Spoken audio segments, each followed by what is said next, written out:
माझा पडावा. उपेक्षू नको गुणवंता अनंता, रघुनायका मागणे च्याता. मनोजवं मारुततुल्यवेगं, जितेन्द्रियं बुद्धिमतां वरिष्ठं. वातात्मजं वानरयूथमुख्यं, श्रीरामदूतं शरणं प्रपद्ये. शुकासारिके पूर्णवैराग्य ज्याचे, वसिष्ठा परिज्ञान योगेश्वराचे. कवी वाल्मिका सारिखा मान्य ऐसा, नमस्कार माझा सद्गुरु रामदासा. नेत्राने गुरुराजमूर्ती आपुली, मी जे धवा पाहिली. तू विष्णू शिव तूच दैवत मला, तू तात तू माऊली. झाला भाव मनात या मग करू कोणास पाचारण. प्रल्हादा गुरुराजया नित तुम्हा, माझे असो वंदन. आदौ राम तपोवनादिगमनं, हत्वा मृगं कांचनं. वैदेही हरणं जटायुमरणं, सुग्रीव संभाषणं. वाली निर्दलनं समुद्रतरणं, लंकापुरी दाहनं. पश्चाद् रावण कुंभकर्ण हननं, एतद्धि रामायणम्. आदौ नारायणं विष्णुं ब्रह्मण्यं च वसिष्ठकम्. आदौ नारायणं विष्णुं ब्रह्मण्यं च वसिष्ठकम्. आदौ नारायणं विष्णुं ब्रह्मण्यं च वसिष्ठकम्. जय जय रघुवीर समर्थ, जय जय रघुवीर समर्थ. आपले हे जे ग्रंथ आहेत ना, मोठे मोठे दासबोध असो, ज्ञानेश्वरी असो, किंवा हा आपला योगवसिष्ठ ग्रंथ असो, ते सगळे ग्रंथ ना वेगळ्या विचारांनी जर आपण वाचले, पारायण स्वरूप नुसतं न करता वेगळ्या विचारांनी जर वाचले ना, तर ते ग्रंथ असे धार्मिक आणि असे फक्त संकुचित न वाटता ते जीवनाची कला वाटतात. हे आपल्या आता लक्षात यायला लागलं आहे. जीवन जगत असताना सगळ्या आवश्यक असलेल्या गोष्टी आणि जे आवश्यक असं ज्ञान या ग्रंथातून मिळत आहे, आणि हे ज्ञान घेण्याच्या दृष्टीने आणि अनुभव घेण्याच्या दृष्टीने जर आपण एखाद्या गोष्टीकडे पाहिलं, तर त्याचा जो आनंद मिळतो तो आनंद वर्णनातीत आहे. आणि असा आनंद घेत घेत घेत प्रत्येक वाक्य आपल्याला आनंदाने डोलायला लावणारं असं वाक्य आहे. त्यामुळे हे महावाक्य समजून आपण या ग्रंथाचा अभ्यास करतोय. आधी काय झालं, पुढे काय होणार आहे, हे काहीही माहिती नसताना आजच्या क्षणी जरी जशी लीलावतीवर सरस्वती देवी प्रसन्न झाली आणि तिला वेगवेगळ्या पद्धतीने समजावून सांगितलं, तसंच आपण समजायचं की ही जी लीलावतीची कथा आहे ती आपल्याला तेच समजावून सांगते आहे जे लीलावतीला सरस्वतीने समजावून सांगितलं. त्यामुळे जे काही समोर येत आहे ते सगळं समोर येणारं सगळे अमृताचे कण आहेत असा विचार करून जर आपण आजचा क्षण अमर केला, तर आपल्यासारखा भाग्यवान आपणच. तेच म्हणायचं आहे रोज की आपल्यासारखं भाग्यवान आपणच. ह्या एका अतिशय गोड अशा संकल्पनेवर आजच्या या भागाची सुरुवात करते. विदुरथाचा परलोक प्रवास इथे आपण थांबलो होतो. विदुरथाचा परलोक प्रवास.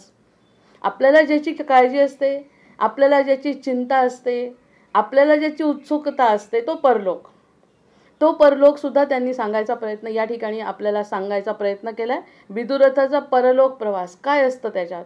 रामा, अशा रीतीने लीला आणि सरस्वती देवी यांचा संवाद चाललेला असताना, लीला आणि सरस्वती देवीचा संवाद चाललेला असताना, ज्याप्रमाणे वायूशी एकरूप झालेला सूक्ष्म सुगंध घ्राणेंद्रियाला स्वभावतः कळतो, त्याप्रमाणे विदुरथाच्या शरीरातून बाहेर पडलेला त्याचा सूक्ष्म वायूशी एकरूप झालेला देह देवी सरस्वती आणि लीला यांच्या दिव्य दृष्टीस पडला.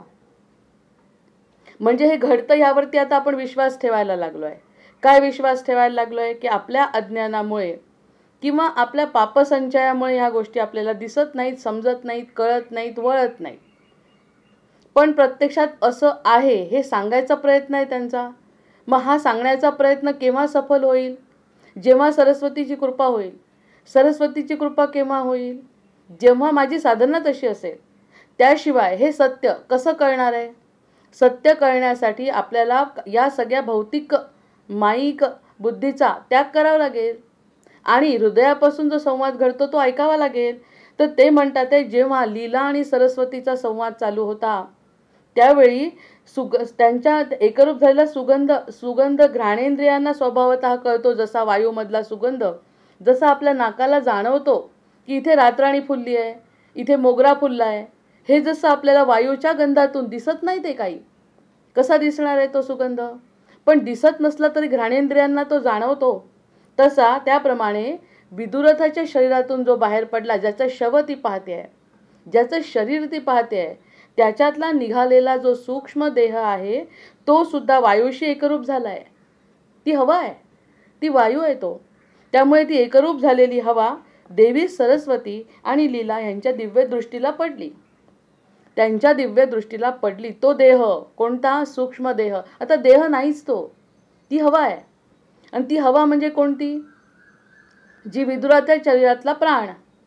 विदुरथाच्या शरीरातला प्राण जो हवेच्या रूपाने असं म्हणतात मिसळला, तो मिसळलेला वास जसा तो वायू जसा आपल्या नाकांना जाणवतो, जसा सुगंध फुलतो, जो सुगंध का हम अनुभव लेते हैं, मोगरा इत्यादि फूलों का सुगंध का अनुभव जैसे हमारे घ्राणेंद्रिय लेते हैं, वैसा ही अनुभव, वैसी ही दिव्य दृष्टि सरस्वती ने लीला को प्रदान की और लीला ने वो देह देखा. वो देह देखा यानी ये कुछ वहाँ पे कुछ तो भी हो रहा है, ये तो स्पष्ट हो गया. कुछ तो भी बाहर हो रहा है जो देह के अलग है.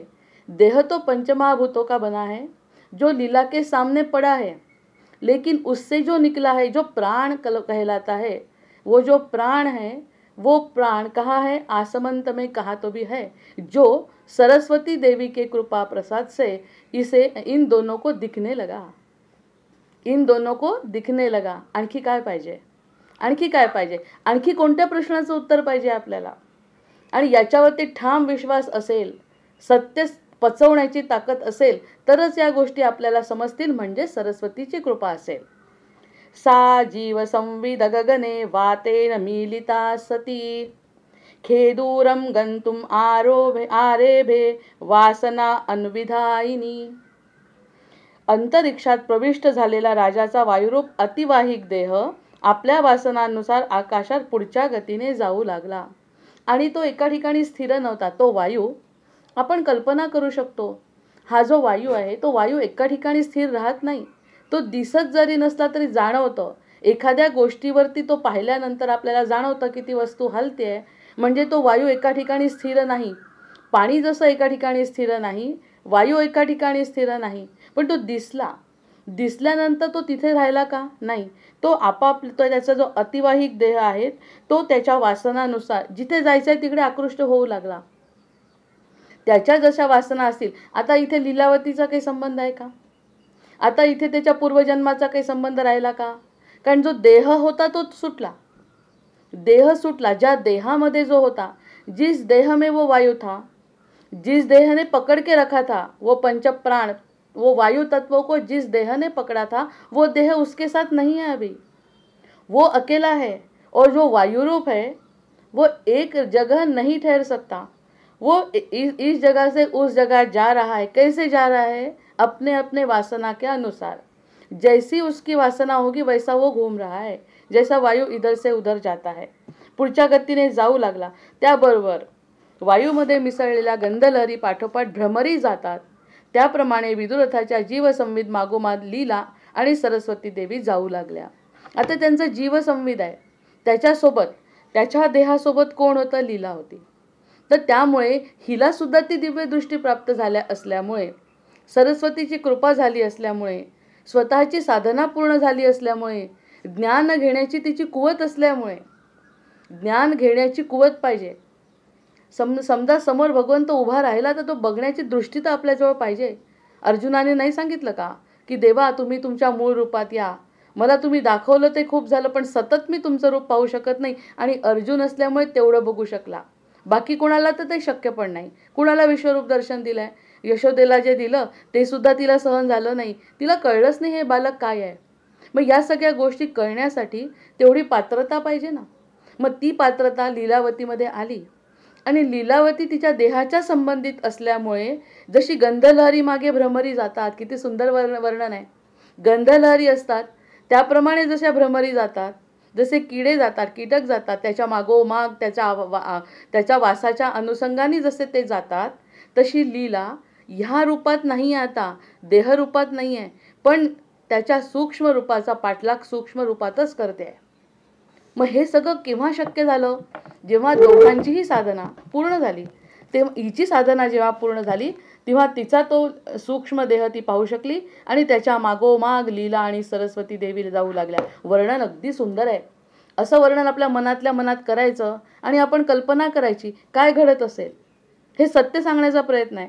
किंचित कालात मरणमूर्छेचा बधिरतेचा पगडा नाहीसा झाल्याबरोबर विदुरथाचा जीवात्मा स्वप्न पाहावे त्याप्रमाणे आपला पुढील व्यवहार पाहू लागला. किती वाईट अवस्था आहे.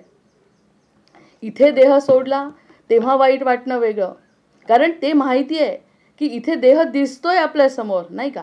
देह लीलेच्या समोर आहे, पण देह लीलेच्या समोर असून सुद्धा ते सोडताना जितका त्रास होणार नाही जेवढा हा सूक्ष्म रूपामध्ये विदुरथाचा तो जो देह ती बघते आणि तो देह पुढच्या प्रवासाला लागलाय, त्याचा काहीही संबंध आता मागे उरला नाही, उरूच शकत नाही.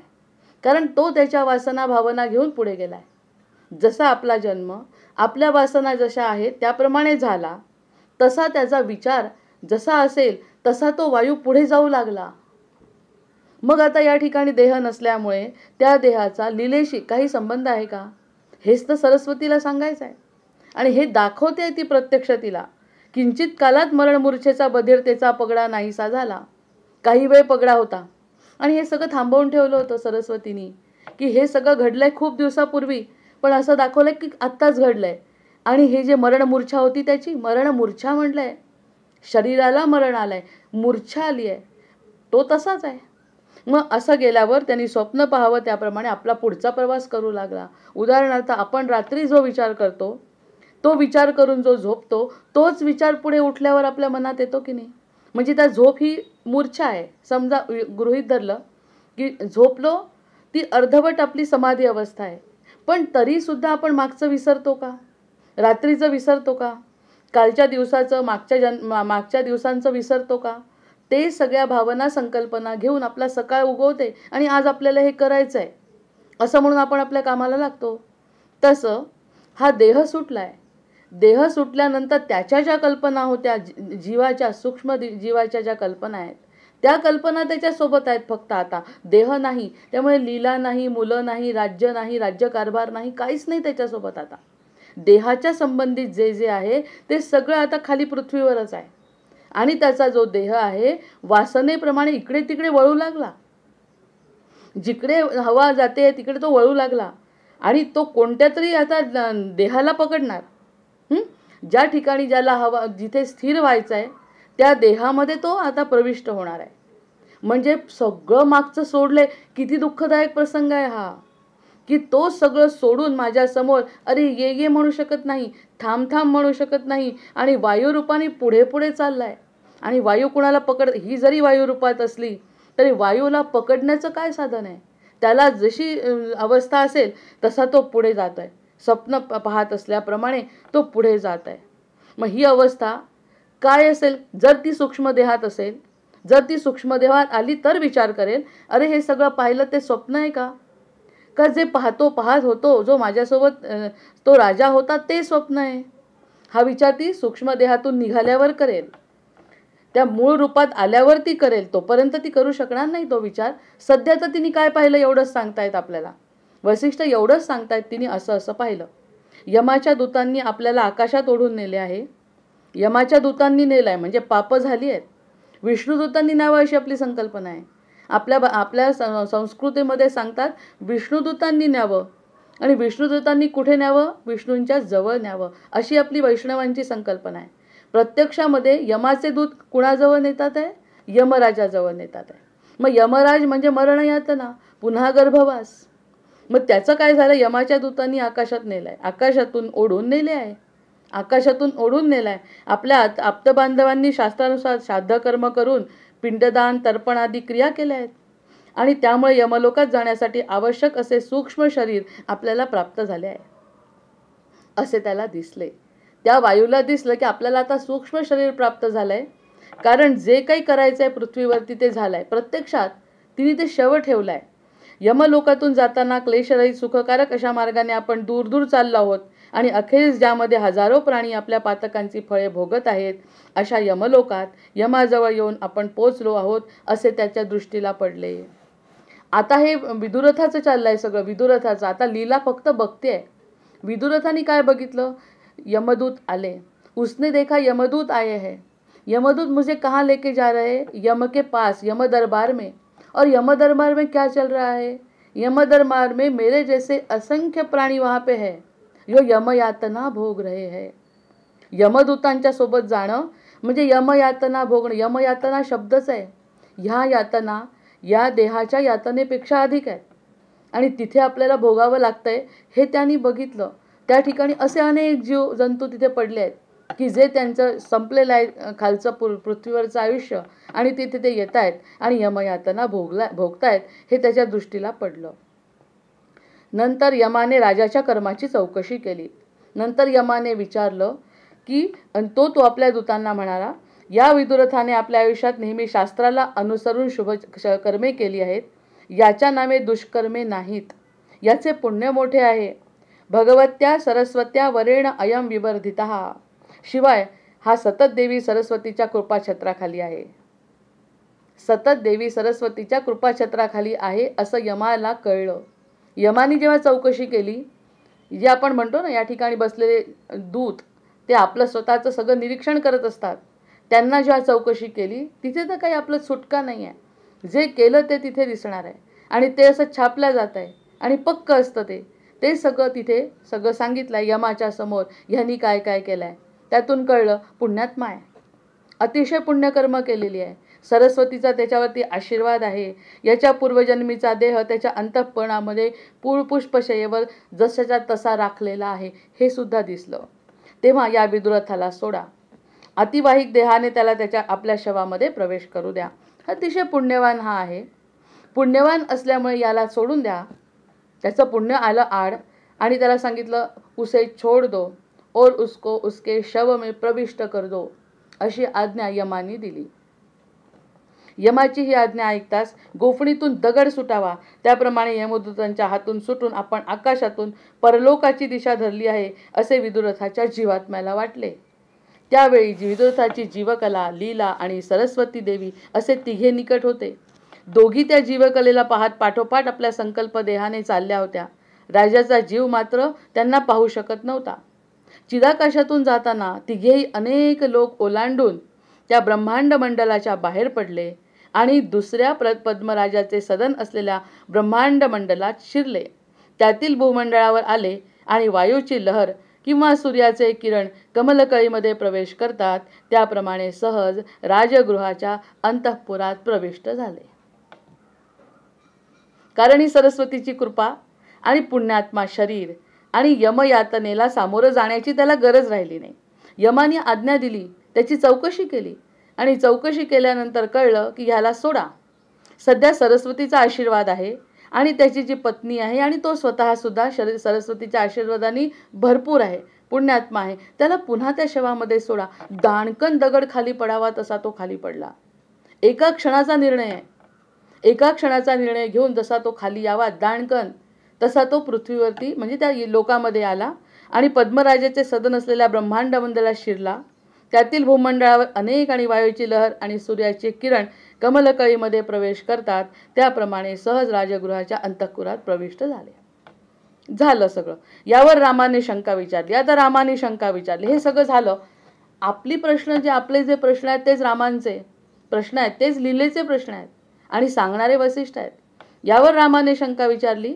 भगवन, विदुरथ पत्नी लीलेला पद्मराजाच्या अंतःपुराचा मार्ग दाखवण्यासाठी देवी सरस्वतीने तिच्याबरोबर एका कुमारिकेला पाठवले होते. पण विदुरथाला तर असा कोणी मार्गदर्शक नव्हता. मग तो नेमका येऊन पद्मराजाच्या अंतःपुरात कसा उपस्थित झाला? सरस्वती देवी स्वतः घेऊन जाते लीलेला आणि लीलेच्या सोबत एक कुमारिका घेतली आहे. ह्या दोन गोष्टी सोबत घेऊन लीला प्रवास करते आणि ह्याला कोणीच नाही. ह्याला कोणीच सोबत नसताना हा असा कसा प्रवास केला आणि असा कसा तो खाली आला? या प्रश्नाचं मला उत्तर द्या. ही कथा संपेपर्यंत एकदा आपण असंच सांगू, नंतर त्याचा मतितार्थ सांगते. नंतर लगेच वसिष्ठांनी रामाच्या शंकेचे निराकरण केले. वसिष्ठ म्हणाले की मी पद्मशरीरधारी आहे अशी वासना धारण करणाऱ्या या जीवाच्या हृदयाकाशात हा सर्व प्रकार घडून आला. कुणाच्या आयुष्यात हा प्रकार घडतो किसके जीवन में ऐसा ऐसा ऐसा सब कुछ होता है जो पद्म शरीरधारी है. पद्म शरीरधारी आहे म्हणजे निर्विकार आहे, निर्विकल्प आहे, साधना पूर्ण झाली आहे, सरस्वती देवीची कृपा आहे. आणि या सगळ्या कृपेने पात्र असा सत्पुरुष, असा असा असा आत्मा तो असल्यामुळेच हे फक्त घडतंय. प्रत्येक जीवाच्या बाबतीत हे घडणार नाही. पण सांगायचं कशासाठी मग हे होऊन गेलंय. बताना किस कारण है, ये कुछ सब कुछ बताना क्यों चाहिए, क्योंकि ऐसा सब कुछ होता है. ऐसा हमें अगर समझ में आया तो हमारे वृत्ति में पालट होगा. हम वैसे ही निर्विकार बनेंगे कि उसका परिणाम हमें नहीं भोगना पड़ेगा. परिणाम वासना राहणार नाही, ते परिणामच आम्हाला भोगायचे नाही. एकदा जीवात्मा मोकळा झाला, देह सोडला, जीवात्मा मुक्त करणे ही आपली जबाबदारी आहे. नाही तर पुन्हा पुन्हा वासना, पुन्हा पुन्हा तो देह, पुन्हा पुन्हा ते देहधारी दुःख, हे सगळं सहन करण्याचं कारण केव्हा संपू शकतं, जेव्हा हे ज्ञान असेल. जेव्हा हे कळेल तो पद्मधारी आहे. पद्मधारी म्हणजे त्याला सगळ्या गोष्टीचं ज्ञान आहे. तो अतिशय सज्जन आहे, तो पवित्र आत्मा आहे. त्यामुळे हे शक्य झालं. म्हणजे पूर्ववासनेनुसार आपण विदुरच झालो आहो असा भास झाला. आपण विदुरच झालो असा जर भास झाला पूर्वभावनेनी, म्हणजे हे जर ज्ञान झालं प्रत्येक जीवाला, ज्यांनी कोणाला ते ज्ञान व्हायचं असेल, विदुरथासारखं हृदय झालं पाहिजे. हृदयाला हृदय कमल म्हटलंय ना, हृदय कमल. मग या हृदय कमलावर भगवंत हृदयस्थ आहे, म्हणजे सद्गुरू किंवा भगवंत हृदयस्थ आहे असं जेव्हा व्यक्ती म्हणतो तेव्हा तो मुक्तावस्थेतच असतो. हा योग आहे. जो देहाचा संबंध सोडून म्हणजे संबंध सोडत नाही तो, पण जीवन जगत असताना आपण त्याचे अंश आहोत असं हृदय त्याच्या पटलावर जेव्हा कोरल्या जातं तेव्हा तो मुक्तावस्थेचं जीवन जगतो. तो निर्विकार होतो, तो निर्विकल्प होतो. तेव्हाच हे अनुभव येईल ना. अन्यथा हे थोतांड वाटतं. हे सगळं घडतंय हे ऐका. ऐकल्यानंतर तुमच्या जीवनामध्ये काय फरक होतो तो बघा. मुक्त होणे याच्यासारखं सुख नाही. अशा रीतीने केवळ भावनामुळे विरोधाच्या जीवाचा चिदाकाशातून प्रवास झाला. जो भावना होती त्याची काहीतरी थोडीफार शिल्लक, त्यामुळे तो चिदाकाशात फिरला. चिदाकाशातही फिरायची गरज नाही असं वसिष्ठ सांगतात. चिदाकाश सुद्धा पार करून टाकायचं आहे. सरळ विष्णुदूत आले. विष्णुदूतांनी जीवाला उचललं आणि तो वायू आपल्या मुठीत घेऊन विष्णूच्या मांडीवर नेऊन ठेवलं. असा प्रवास पाहिजे प्रत्यक्षात. हा यमाचा प्रवास नको, हा यमयातना नको, हे यमदूत नको, यमाचा दरबार नको, ते नरक नको, असं अवस्था झाली पाहिजे. नाही तर ते परलोकाचा जो प्रवास आहे तो प्रवास अतिशय कठीण आहे. आता हे एवढे चांगले लोक असल्यामुळे, सज्जन असल्यामुळे, सरस्वतीचा आशीर्वाद असल्यामुळे तो हे सगळं बघून चिदाकाशात फिरला वासना होती म्हणून. ती वासना सुद्धा नष्ट करा, ती वासना नष्ट करा. त्यामुळे त्याला वाट दाखवण्याचं काही कारण नव्हतं. त्याची जशी वासना तसा तो वायुरूपाने दिसत होता. वायुरूपाने दिसल्यानंतर पुन्हा समोर आले यमदूत. यमदूतांनी त्यांना उचलला आणि यमदरबारात नेला. यमदरबारात नेल्यावर चौकशी झाली. चौकशी झाल्यावर निष्पन्न झालं की अतिशय पवित्र जीव आहे, याच्यासारखा पुण्यात्मा नाही, याच्यावर सर्व प्रकारची कृपा आहे. फक्त वासनेमुळे तो थोडा फिरला आणि पुन्हा त्याला सोडून द्या, त्याच्या शवामध्ये टाका. मग असं जेव्हा रामा हृदयातील वासना बीजापासून जगाचा हा भ्रांतिमय गुणाकार वाढत जातो. हृदयामध्ये जे वासनेचं बीज आहे त्यामुळे हा गुणाकार वाढतो. अन्यथा गुणाकार थांबवायची गरज आहे. बीजापासून अंकुर रोपटे झाड असा क्रमाक्रमाने अफाट विस्ताराचा वटवृक्ष वाढतो. त्याप्रमाणे चैतन्यरूपी अणूमधून त्याच्या संकल्पामुळे त्रैलोक्य मंडले भासू लागतात. भासणे. दुःख आहे असं वाटणे म्हणजे दुःख आहे. सुख आहे असं वाटणे म्हणजे सुख आहे. सुख आणि दुःख या काही गोष्टी प्रत्यक्षात नाही. सुखही नाही आणि दुःखही नाही. हे सुख आहे हे मला वाटलं म्हणजे ते सुख आहे. सुख असून जर तुम्हाला दुःख वाटलं तर ते दुःखच आहे, सुख नसून. आणि इकडे दुःख आहे पण मला ते सुख वाटलं किंवा मला ते काहीच वाटलं नाही तर ते सुख आहे, ते समाधान आहे. म्हणजे ही जी वाटण्याची प्रक्रिया आहे त्यावरती नियंत्रण करता आलं पाहिजे. एकदा त्यावरती नियंत्रण झालं की पुढच्या सगळ्या गोष्टी आपोआप घडतात. वासना संपते, इच्छा संपते, नियंत्रण वृत्तीवर येतं जे माईक आहे. ज्याप्रमाणे एका देशात राहणारा मनुष्य दुसऱ्या एखाद्या दूरच्या देशात पुरून ठेवलेले आपले पैशाचे डबोले मनाने निरंतर पाहतो. समजा परदेशामध्ये काही पैसा ठेवला आहे कुणी आणि तो या देशात आहे, पण या देशात राहून देश किती 7 समुद्रापार परदेशामध्ये त्याचा पैसा आहे, पण सारखं त्याच्या लक्षात असतं इतके पैसे त्याच्यात माझे आहे. ते डबोलं त्याच्या मनात चिंतनात सतत असतं की आपण ते तिथे ठेवलं आहे. प्रत्येक पैशाचे डबोले मनाने निरंतर पाहत असतो. त्याप्रमाणे प्रत्येक जीव आपल्या वासनांभोवती घुटमळत असतो. जीव वासनांभोवती घुटमळत असतो. त्या वासना नष्ट करायला पाहिजे. जैसा पैसा हमने अगर परदेश में रखा है, किसी बैंक में अगर पैसा रखा है, अगदी समझणारं हे उदाहरण आहे. परदेशामध्ये ठेवलेला पैसा, बैंक में अगर हमने कुछ पैसा रखा है तो इस देश में रह के भी हम उस पैसे का विचार तो करते रहते हैं निरंतर. इतना पैसा है, इतना कम हुआ, इतना ज़्यादा हुआ, इतना उसमें डालना है, इतना उससे निकालना है, वो किसी को जाना नहीं चाहिए. ये सब जो हम संकल्प विकल्प हमारे मन में उस पैसे के बारे में होते हैं, वैसा ही जीव जो है वो अपनी जो वासना है, वासना के आजू बाजू में घूमता रहता है. वासनेच्या शिवाय ह्या जीवाला काही दिसतच नाही. कारण जीवाला वासना संपवल्याशिवाय या सगळ्या गोष्टीतून जीव मुक्त होऊ शकत नाही. किती महत्त्वाचा संकल्प आहे हा. जसं वाटणे 2 गोष्टी कळल्या की वाटलं तरच सगळं काही आहे. मग वासना नसतील तर वाटणार नाही. वासना असतील, वासना म्हणजे इच्छा, कोणती तरी एक इच्छा. आपण निरीच्छ होऊन जर रात्री झोपलो तर आपण अगदी ताजतवानं होऊन सकाळी उठू. एखादी इच्छा आहे आपल्या मनामध्ये तर आपली ती इच्छा घेऊनच उठावं लागणार आहे ना. मग तसं मरणाचा आपण झोपेशी संबंध लावू आणि झोपल्यावर जसा शांत झोपू तसं मरणसुद्धा शांतपणे देहाचं होईल. आपली वासना नसल्यामुळे विष्णुरूप आपल्याला विष्णूपर्यंत पोहोचवतील. आता 2 मार्ग वरसुद्धा आहे. यमलोकही आहे आणि विष्णुलोकही आहे. मग यमलोकाकडे जाऊन पुन्हा पुनरपी जननम पुनरपी मरणम करायचं आहे की विष्णुलोकात जाऊन स्थिर व्हायचं आहे. ही संकल्पना आपल्या देहाला म्हणजे आपल्या बुद्धीला आपल्याला समजवणं भाग आहे. हा योग आहे. हे सांगतायत वसिष्ठ रामांना आणि रामांना सांगतायत आणि वसिष्ठ सांगतायत. या दोन्ही गोष्टी आपल्यासाठी वंदनीय आहे, कृती करण्यासारख्या आहे, एका शब्दाचा अर्थ अंगात मुरवण्यासारख्या आहे. मग आता हे जगातून फिरत आहोत एखाद्या त्याप्रमाणे जीव आपल्या वासनांभोवती घुटमळत असतो. त्याच्या पूर्ततेमध्ये आनंद शोधित असतो. बरं, नुसती वासना असते का? आहे तिथे पैसा म्हणून शांत होतो का जीव? की त्या बँकेमध्ये पैसा आहे शांत आहे का मी? त्याच्या मागे सतत संकल्पना आहेत की त्याचं कसं करू. म्हणजे त्या वासनाभोवती घुटमळतो आणि त्या पूर्ततेमध्ये आनंद तो कधीतरी मिळायला पाहिजे. त्याचा काय उपयोग करायचा, ते माझ्या जीवनामध्ये किती महत्त्वाचं आहे, हाच विचार आपण करतो की नाही. असे विचार सोडत जाणे. मग तसा जसा पैशाचा विचार करतो, जसा आपण मुलाचा विचार करतो, जसा आपण आणखी कशाचा विचार करतो, आत्मकल्याणाव्यतिरिक्त ज्याचा आपण विचार करतो ती सगळी बुद्धी आपल्याला फसवत असते. आपली बुद्धी माईक असल्यामुळे या फक्त दिसणाऱ्या जगातच ती गुंतते आणि दिसणाऱ्या जगात गुंतल्यामुळे त्या जीवाला सारखी फसवते.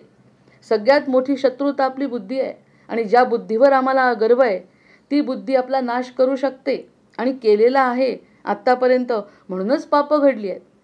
अन्यथा हृदयाचं जर ऐकलं असतं, आतून येणारा आवाज जर ऐकला तर बुद्धीला परास्त करणे हे हृदयाचं काम आहे. पण हृदय करू शकत नाही, इतकी बुद्धी माईक आहे. मग त्याचा पूर्ततेचा आनंद शोधित असतो. तरी पण निरनिळ्या योनींमधून आणि जगतांमधून आपण भ्रमत फिरत आहोत असे त्याला वाटते. त्याला असं वाटतं आपण फिरतोय, स्थिरताच नाही आहे. अजूनपर्यंत स्थिरता नाही. अशी ही लीलावतीची 10वी गोष्ट आहे. त्यामध्ये प्रत्येक विषयावर त्यांनी अतिशय उत्तम असं विवेचन वसिष्ठांनी रामांना दिलं आहे. मध्येच रामाने पुन्हा प्रश्न विचारला, शंका विचारली. पिंडदानादी क्रिया केल्यामुळे यमलोकात जाण्यासाठी आपल्याला नवा देह प्राप्त झाला आहे असे विदुरथाच्या जीवात्म्याला दिसले असे तुम्ही मला सांगितले. पण असे कितीतरी जण असतील की ज्यांच्या नावाने पिंडदान इत्यादी कर्मे होत नाहीत. त्यांची स्थिती मेल्यावर कशी होते? मला पिंड प्राप्त झाला आहे अशी त्याची वासना कशी होईल? मग तो यमलोकात कोणत्या देहाने जाईल? भगवान वसिष्ठांनी उत्तर दिले, रामा, देहात असताना काय आणि नसताना काय, सर्वत्र भावना ही मुख्य आहे. भावना देहात असताना आणि नसताना सुद्धा. पण नसताना भावना नाही असं केव्हा होईल? रामाचं नाव माझ्या तोंडी यावं असं जर वाटत असेल तर मरणाच्या यातना सुरू झाल्यावर येईल का? एकदा का मरणाच्या यातना सुरू झाल्या की त्या ठिकाणी आपल्याला ते यातना जास्त वाटतील, त्यावेळी देव कसा दिसेल? ते एक भीष्मच आहेत की ज्यांना मरण यातना बाणशय्येवर ठेवलं तरीसुद्धा त्यांना कृष्णाची आठवण आली. हे अगदी विरळ आहेत की ज्यांना देहाला यातना आहे, मरण यातना आहे, त्यांनी 6 महिने आपलं मरण थांबवलं आणि उत्तरायणात जेव्हा त्यांना जे काही त्यांनी ठरवलं होतं इच्छामरण ते पूर्ण करण्यासाठी ते थांबले. मग हे सगळं आपल्या बाबतीत शक्य नाही, अचानक होणार नाही. रामाचं नाव किंवा भगवंताचं नाव वेळेवर येणार नाही, त्यासाठी साधना लागते. मग ते म्हणतात आहे की ही जी भावना मुख्य आहे या सगळ्या गोष्टींमध्ये. मला माझ्या आप्तांनी पिंड दिला नाही, मला माझ्या आप्तांनी पिंड दिला नाही अशी ज्याची भावना झाली असेल त्याला पिंडफल मिळणे शक्य नाही. ज्यांनी कोणी पिंडदान केलंय त्या जीवात्म्याला जर वाटलं की माझ्या मुलांनी किंवा जे काही माझं पिंडदान व्हायचं आहे ते झालं नाही असं जर त्याला वाटलं तर पिंडफल मिळत नाही. म्हणजे इकडे करो किंवा न करो याचा संबंध कशाशी आहे? मग पिंडदानाचा संबंध मुलांनी कर्तव्य केलं इथपर्यंत आहे. पण पुढे त्याचा फायदा होणार की नाही हे स्वतःवरच अवलंबून आहे पुन्हा, कारण हे आत्मकल्याण आहे. आपण हे इतरांसाठी बोलत नाही. परमार्थ हा इतरांसाठी नसून स्वतःसाठी आहे. मग स्वतः आता गेलो म्हणजे संपलो का? नाही, आपला पुढचा प्रवास सुरू झाला आहे. आणि पुढच्या प्रवासामध्ये त्याला जर वाटलं की आपलं पिंडदान झालं तर झालं, त्याला जर वाटलं नाही झालं तर नाही झालं. त्याची ती भावना महत्त्वाची आहे. म्हणजे संबंध मुलांचा पिंडदान करून संपला. पिंडदान केला किंवा नाही केला हा पृथ्वीवरचा संबंध संपला. पुढे संबंध कशाचा आहे? एखाद्याने केला नाही पण हा तृप्त जीव जर तृप्ततेने निघून गेला तर त्याचं पिंडफल मिळालं. आणि यांनी पिंडदान केलं आणि तो अतृप्त आत्मा जर गेला तर त्याचं फल त्याला नाही मिळालं. मग संबंध कशाशी आला? किती मोठं तत्वज्ञान आहे, किती मोठं तत्वज्ञान आहे. पिंडफल घेण्याचा अधिकार त्या जीवाला आहे, करणाऱ्याला नाही. आपण जे दान देतो कुणाला, ते दान दिल्यानंतर ते काय करायचं त्याचा प्रश्न आहे वैयक्तिक. आपण आपलं काम उत्तम केलं आहे, आपण परोपकार केला आहे. एका मुलाला जर शिकवण्याचं कार्य आपण केलं, एखादा परोपकार जर आपण केलं, तर एखाद्याला जर पैसा आपण दिला तर तो पैसा देतानाचं पुण्य इतपतच आपलं कार्य आहे. त्या पैशाचा त्यांनी काय उपयोग करावा? उत्तम केला त्याचं उत्तम होणार आहे, नाही केला तर त्याचंच नुकसान होणार आहे. त्याच्यामुळे त्या फलाचा संबंध त्याच्याशी आहे, आपल्याशी नाही. किती मोठी संकल्पना आहे. फलाचा संबंध ज्याच्यासाठी केलं त्याच्यासाठी आहे, आपल्याशी कसा असेल? जो आपलं कर्तव्य केलं नाही त्याचं पापपुण्य आपला संबंध आहे. आपण जर ते कार्य केलं त्याचं पुण्य आपल्याला मिळालं, आपण जर ते केलं नाही त्याचं पाप आपल्याला मिळालं. जे काही असेल ते पाप असेल किंवा नाही मला कल्पना नाही, पण जे आपण करतो ते पाप आणि पुण्याचं फळ आपल्याला मिळेल. त्या फलाचा प्रश्न त्या जीवात्म्याशी आहे, याच्याशी नाही. इतकं स्पष्ट संकल्पना योग वसिष्ठामध्ये आहे. मग त्यांनी म्हटलं भावना मुख्य आहे ना. मग तो पिंड ज्याचा केला ती 10 दिवस जी असते, 10-12 दिवस तो जीव जो घुटमळतो, तो जर घुटमळलाच नाही, मरतानाच मुक्त असेल, मरतानाच त्यांनी स्पष्ट केलं असेल की मी मुक्त आहे, तर पिंडदान करो किंवा न करो तो मुक्तच आहे. कारण मुळातच तो मुक्त आहे. आणि मुक्त नसेल 10 दिवसात करताना जर त्याला वाटलं की आपलं सगळं काही व्यवस्थित होतं आहे, आपल्यासाठी सगळे काही लोक झुरत आहेत आणि जे काही करायचं आहे ते त्या लोकांनी केलं आहे असं जेव्हा त्याला वाटलं तेव्हा तो 13व्या दिवशी मुक्त होणार आहे. आणि करूनही जर त्याला वाटलं नाही की आपल्याला मुलांमध्ये राहायचं आहे, आपल्याला संसार करायचा आहे, आपलं हे काम अर्धवट राहिलं आहे, अशा भावनेत जर तो राहिला तर पिंडदान करून सुद्धा पिंडफल मिळणार नाही. उलट पिंड दिला आहे अशी भावना असेल तर पिंडफल प्राप्त होईल. मग यावरती माझं स्वतःचं निरूपण असं आहे की असं वाटणं किंवा पिंडफलाची भोग घेणं हे त्या जीवाचं काम आहे, करणाऱ्याचं नाही. पिंडदान करणारा पिंडदान करून मोकळा होतो, कारण त्यांनी त्याचं कर्तव्य केलं आहे. पिंडदान न करून जे धर्माने सांगितलं आहे ते नाही केलं तर त्याचं फल त्याला भोगावं लागणार आहे. जे चांगलं असेल ते. भारतीय संस्कृतीमध्ये पिंडदानाला महत्त्व आहे, बाकी सगळ्या गोष्टी ह्या गोष्टी मानत नाहीत. म्हणून त्यांना जे काही भोगायचं आहे ते त्यांचा प्रश्न आहे. आपापल्या भावनेप्रमाणे आपलं कर्तव्य करणे, आपल्याला जे शिकवलं आहे धर्माप्रमाणे तितकंच आपलं काम आहे. फल भोगणे हे त्या जीवाचं कार्य आहे. मग त्या इतकं आपला डिटॅचमेंट आलेली आहे, म्हणजे आपल्यामध्ये अंतर आलं आहे विचारांमध्ये. जशी चित्ताची भावना तशी जीवाची स्थिती, असा ज्ञात्यांचा अनुभव आहे. मग ही जी स्थिती आहे ती स्थिती योग वसिष्ठ नाव आहे. ग्रंथाचं नाव योग वसिष्ठ आहे. त्यामुळे योग करणं आपलं कर्तव्य आहे.